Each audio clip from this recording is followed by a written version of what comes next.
Hi, my name is Mark Chambers. I am a professor and section chief of oral oncology and a deputy chair of the Department of Head and Neck Surgery at M.D. Anderson Cancer Center in Houston, Texas.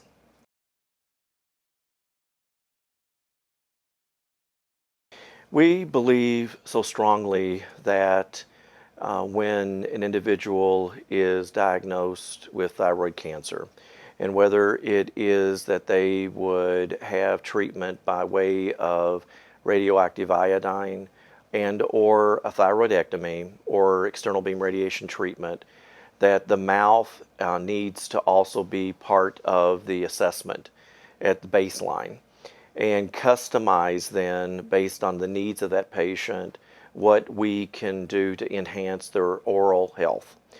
Because of the side effects of so many of those types of regimens, we have found over the many years of treating our thyroid patients, thyroid cancer patients, that there can be substantial deterioration of oral health. So there are ways to enhance, and there's certainly ways that we hope that our patients will continue to use those approaches in order to make their upper oral digestive tract health more optimal.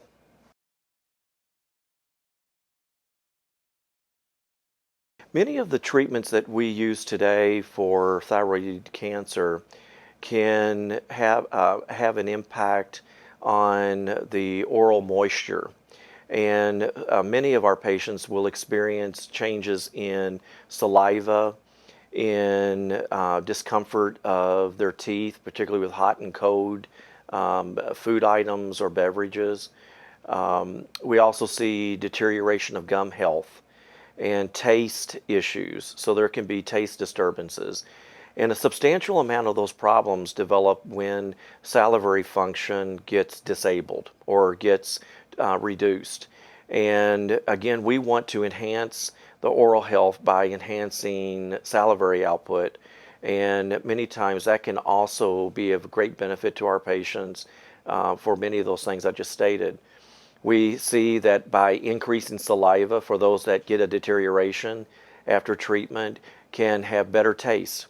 Those patients that have more saliva tend to have less bacteria in their mouth and hence less cavities. The same goes with regards to gingivitis and overall periodontal disease. With more competent salivary function, you tend to have a greater oral health.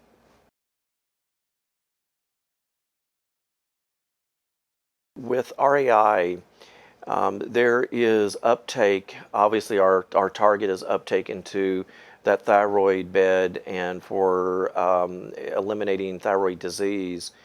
But the uptake of RAI can also be in major salivary glands.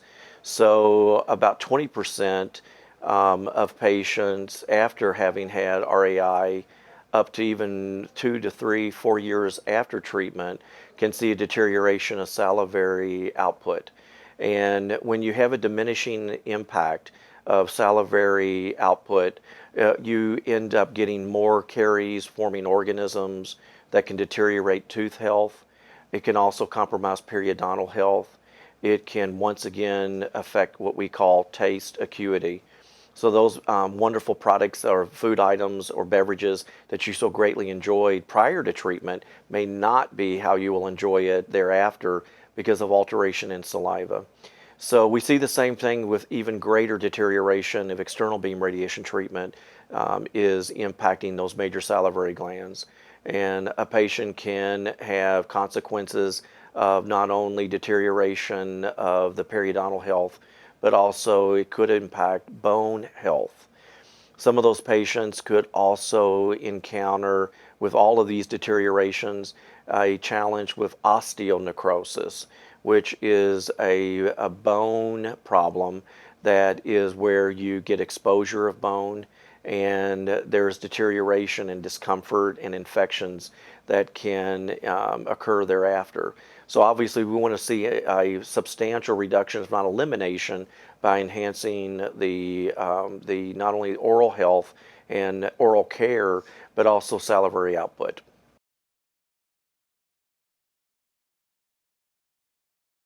we again want to have an opportunity, many of us as oral professionals want to see a patient at baseline so we truly can see the changes that are occurring already in their lives and what we can do to enhance overall oral health.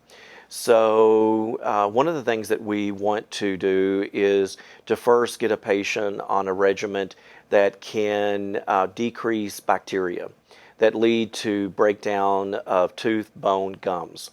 And most of the time we will use a broad spectrum antibacterial toothpaste. A great example, one would be called Prevident 5000 from the Colgate Pharmaceutical Company.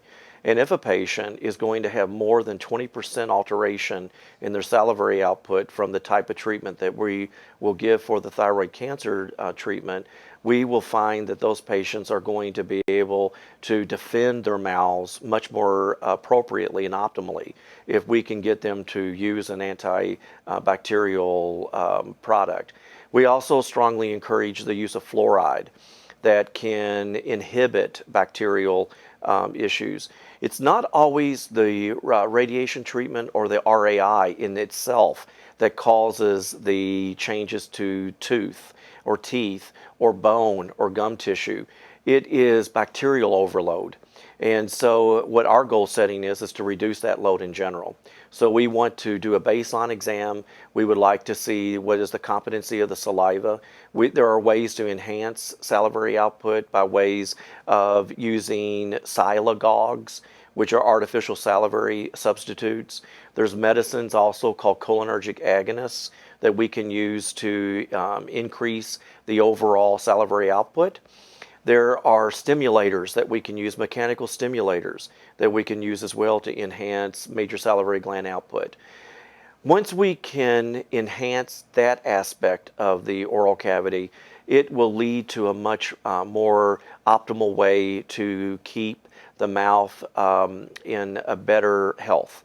And so the other part of this is to get a patient to be able to wrap their arms around the importance of keeping their mouth clean daily. And that usually, as we are in partnership with our American Dental Association guidelines, we tend to ask our patients to brush their teeth in the morning and at nighttime. We ask them to floss, and then to for those patients that will have radiation to major salivary glands, we will ask them to do a fluoride treatment for a 10-minute application each evening. And much of what I'm saying now can be found through a substantial number of websites that can give guidelines such as NIH or NIDCR or the American Dental Association or MD Anderson Cancer Center. We have a substantial number on all those websites of patient education pamphlets that speak to what occurs after treatment for thyroid cancer.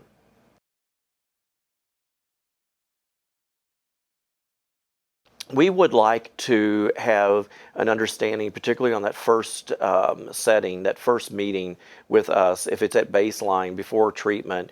We like the idea of having a better understanding of the type of treatment that they've had to date in the oral cavity. And some of us are having treatment just immediately before they go for thyroid cancer treatment. And we want to be able to help with managing the timing of some of those procedures, like oral surgery in extracting a tooth prior to radiation therapy and or RAI. So I think the one thing that we want to do is to get a better understanding of the oral and dental health of the patient and to know what they have been doing to date, and hopefully following good practice in keeping their mouth clean. And we will then most certainly, if an oral professional is to see a patient prior to the start of thyroid cancer treatment, we hope that we will be able to optimize a realistic treatment plan that a patient can follow thereafter based on what we find from that initial assessment. And it is very important at that first baseline assessment to have an understanding of the history that our patients have encountered to date.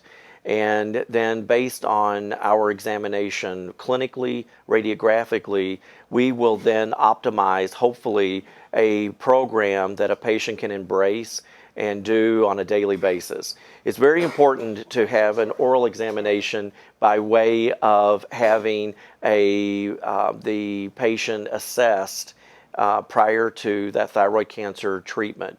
And if one can go about with having such an examination, it will help to optimize the way that an individual will take care of their mouths during treatment, but also hopefully will eliminate to reduce side effects of such treatment.